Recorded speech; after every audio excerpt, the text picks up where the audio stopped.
మందు 3 పూటలు వేసుకుంటే జ్వరం తగ్గిపోతుంది. అలాగేనమ్మా.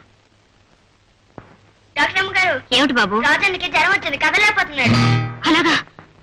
పద.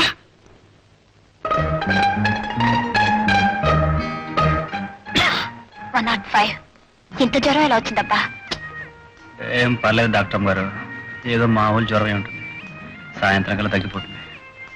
అనవసరం మీరు ఆసుపత్రి నుంచి ఎందుకు పరిగెత్తుకొచ్చారు? డాక్టర్ని కనుక పేషెంట్లు ఎవరైనా సరే ప్రమాదంగా ఉంటే వచ్చి చూడాలిగా.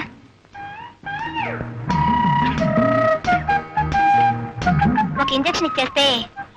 అయ్యో బాబోయ్, సూది మందా? నాకొద్దు బాబు. వద్దంటే ఈ జ్వరం కాస్త టైఫాయిడ్ లోకి దింపుతుంది. అప్పుడు 2 వారాలు మంచం దిక్కుండా ఉండాలి. 2 వారాలు కాదు కదా, 2 ఏళ్ళు అయినా సరే మంచం మీద పడి ఉంటానేమో గానీ ఈ సూది మందు మాత్రం వద్దు బాబు, నాకు భలే భయం.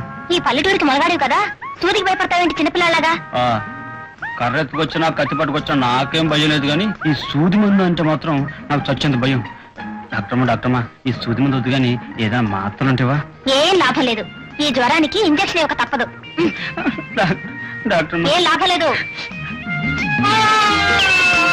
ఏమిటి అరుపులు? ఇంకా సూది గుర్తుందే? ఇంకా గుర్తులేదా?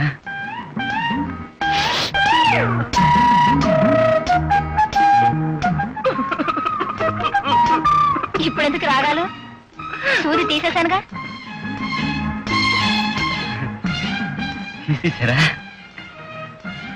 చూడు, నేను చెప్పేది జాగ్రత్తగా విను. ప్రతి 3 గంటలకి ఒక్కొక్క మాత్ర వేసుకోవాలి. ఇవాళకి భోజనం మానేయాలి. సన్నీళ్ళు అసలు తగలకూడదు, వేడి నీళ్లు తాగాలి. అర్థమైందా? తడి తగిలితే మళ్ళీ జ్వరం వస్తుంది, గుర్తుంచుకో.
ఇక నీ కొడుకు ఏం భయం లేదు.